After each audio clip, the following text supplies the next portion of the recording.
Best ഫ്ലേവേഴ്സിലേക്ക് എല്ലാവർക്കും സ്വാഗതം.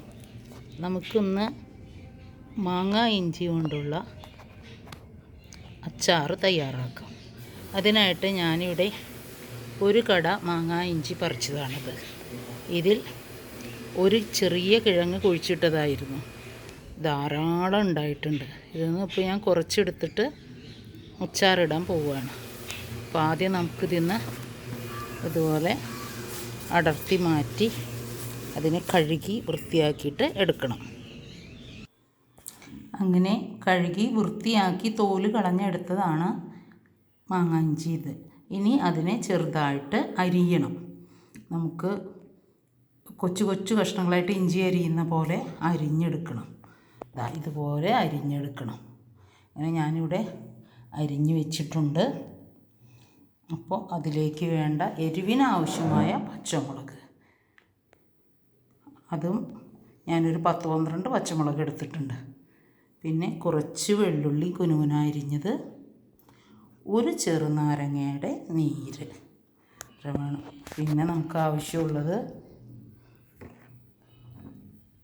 നല്ലെണ്ണ എന്ന് പറഞ്ഞു കഴിഞ്ഞാൽ എള്ളെണ്ണ, കടുക്, ആവശ്യത്തിന് കടുക്, ആവശ്യത്തിന് അച്ചാർ പൗഡർ, അത് മുളക് പൊടി, കാശ്മീരി മുളകും, ഉലുവ, കായം എന്നിവ വറുത്ത് പൊടിച്ച് തയ്യാറാക്കിയതാണ്.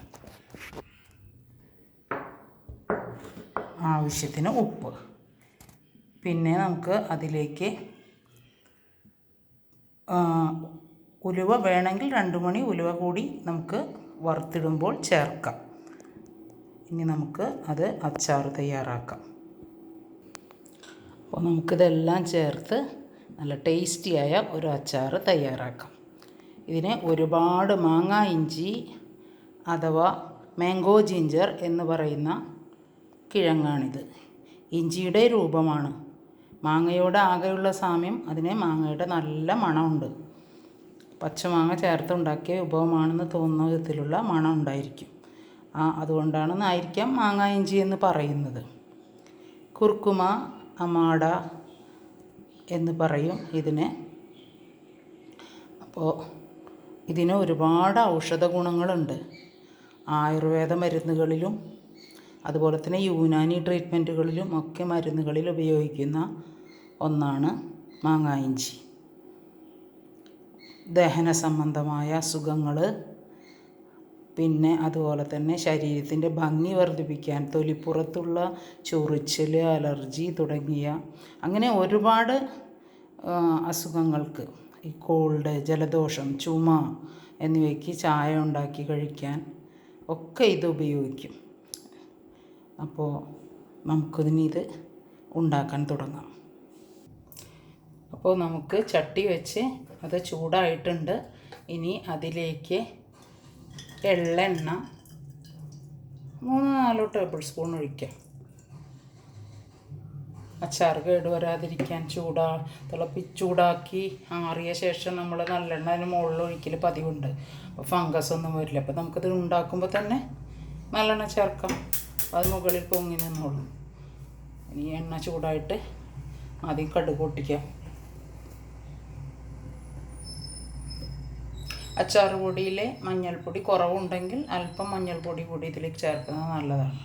അപ്പോൾ ഫംഗസ് ഇതൊന്നും വരില്ല. ഞാൻ അതിലങ്ങനെ മഞ്ഞൾപ്പൊടി ചേർത്തിട്ടില്ല. അച്ചാർ പൊടി തയ്യാറാക്കുന്നതിൽ കുറച്ച് ചേർത്തിട്ടുള്ളൂ. അപ്പോൾ നമുക്ക് അതിലേക്ക് അല്പം മഞ്ഞൾപ്പൊടി കൂടി ചേർക്കാം. എണ്ണ ചൂടായിട്ട് വരുന്നുണ്ട്. നമുക്ക് കടുക് പൊട്ടിക്കാം.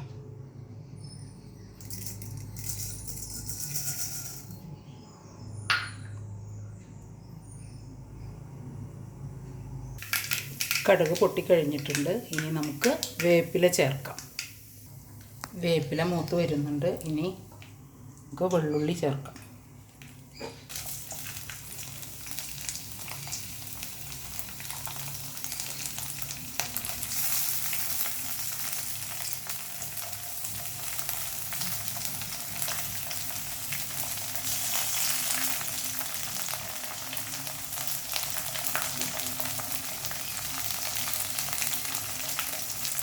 ഇൻഗ്രീഡിയൻസിൽ ഞാൻ ഇഞ്ചി ചതച്ചത് കാണിച്ചിരുന്നില്ല. ഒരു അല്പം കൊച്ചു കഷ്ണം ഇഞ്ചി ചതച്ചതും കൂടി ചേർക്കാം.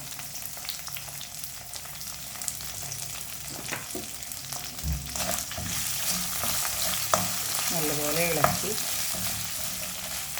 ഒന്ന് വാടി വരുമ്പോൾ നമുക്ക് മാങ്ങ ഇഞ്ചി ചേർക്കാം.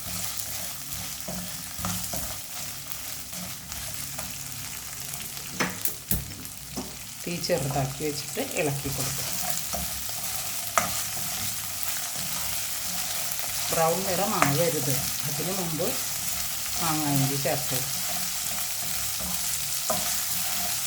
ഇതിലത്തെ ഉള്ളിൽ വെള്ളത്തിൻ്റെ അംശം ഉണ്ടെങ്കിൽ അതൊക്കെ ഒന്ന് പോകുന്നതാണ് എപ്പോഴും അച്ചാറുണ്ടാക്കുമ്പോൾ നല്ലത്. അപ്പോൾ ഒട്ടും കേട് വരില്ല. ഇനി നമുക്ക് മാങ്ങ ഇഞ്ചി ചേർക്കാം. ഇനി നമുക്ക് ഒരു 1/4 സ്പൂൺ മഞ്ഞൾപ്പൊടി,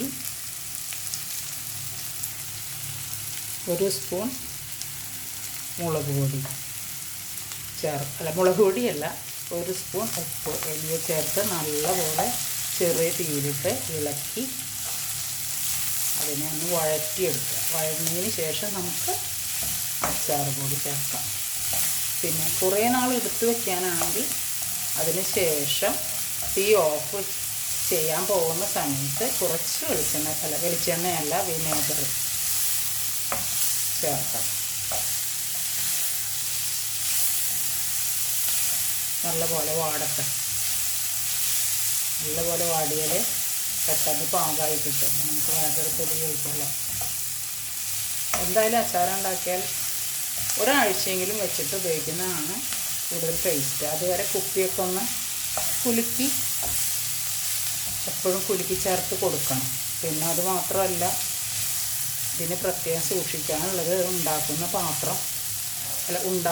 പാത്രം, അതുപോലെ എടുത്തു വയ്ക്കുന്ന ഭരണി, ചില്ലുകുപ്പി എന്നിവ കഴുകി വെയിലത്ത് വെച്ച് ഉണക്കിയിട്ട് ഒട്ടും ജലാംശമില്ലാതെ വേണം. കഴിയുന്നത് മരത്തവി ഉപയോഗിച്ചിട്ടോ അല്ലെങ്കിൽ സ്റ്റീലിൻ്റെ ഉണങ്ങിയ വെള്ളമൊന്നും ഇല്ലാത്ത തവി ഉപയോഗിച്ചിട്ടോ അച്ചാർ എടുക്കാൻ പാടില്ല. ധാരാളം അച്ചാർ ഉണ്ടാക്കിയിട്ട് ഉപയോഗിക്കുകയാണെങ്കിൽ നമ്മൾ കുറച്ചൊരു പാത്രത്തിലേക്ക് മാറ്റിയിട്ട് അത് എടുത്താൽ മതി. അധികമുള്ളത് വായിക്കെട്ടി സൂക്ഷിച്ച് വെക്കുക, ഏറെ കിടക്കാതെ. അങ്ങനെ ചെയ്യും. അപ്പോൾ നമുക്കിനി ഇതിലേക്ക് അച്ചാർ പൊടി ചേർത്ത് കൊടുക്കാം. അപ്പോൾ ഇതിലേക്ക് ആവശ്യമായ മുളക് പൊടി ചേർത്തിട്ടുണ്ട്. ഓരോരുത്തരുടെ എരിവ് പ്രകാരം കൂട്ടും കുറക്കുകയൊക്കെ ചെയ്യാം. പിന്നെ ഈ ഒരു തവിയിൽ നിറയെ ചെറുനാരങ്ങ നീരാണ്. ഇനി അതും കൂടി ഞാൻ ഇതിലേക്ക് ചേർത്ത് കൊടുക്കുന്നുണ്ട്. തീ ഓഫ് ചെയ്ത് വെച്ചിരിക്കുകയാണ്, മസാല കരിയാതിരിക്കുക. ഇനി ആ ലെമണും കൂടെ ചേർത്ത് നന്നായിട്ട് ഇളക്കുക. അച്ചാർ പൊടിയുടെ കാര്യം ഞാൻ ഒന്നും കൂടെ പറയുന്നു. എരിവ് നോക്കി ഓരോരുത്തരുടെ അതനുസരിച്ച് ചേർക്കണം.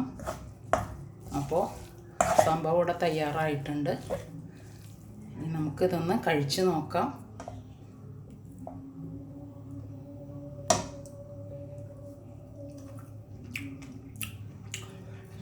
ശരിക്കും മാങ്ങയുടെ ടേസ്റ്റാണ് കേട്ടോ. മാങ്ങ കൊണ്ട് അച്ചാറിട്ട പോലെ തന്നെ ആ മണമൊക്കെ കിട്ടിയിട്ടുണ്ട് നമുക്ക്. അപ്പോൾ എല്ലാവരും ഒന്നുകൂടി പറയണത്, സൂക്ഷിച്ച് വെക്കുകയാണെങ്കിൽ അല്പം കൂടി വിനാഗിരി ചേർക്കാം. ഞാൻ എന്തായാലും കുറച്ച് വിനാഗിരി ചേർക്കുന്നുണ്ട്.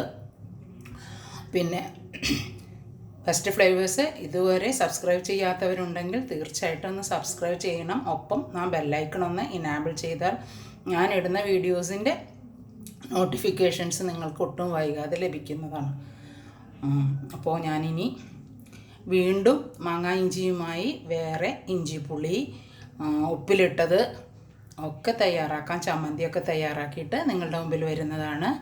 അപ്പോൾ അതുവരേക്ക് താങ്ക്സ് ഫോർ വാച്ചിങ്.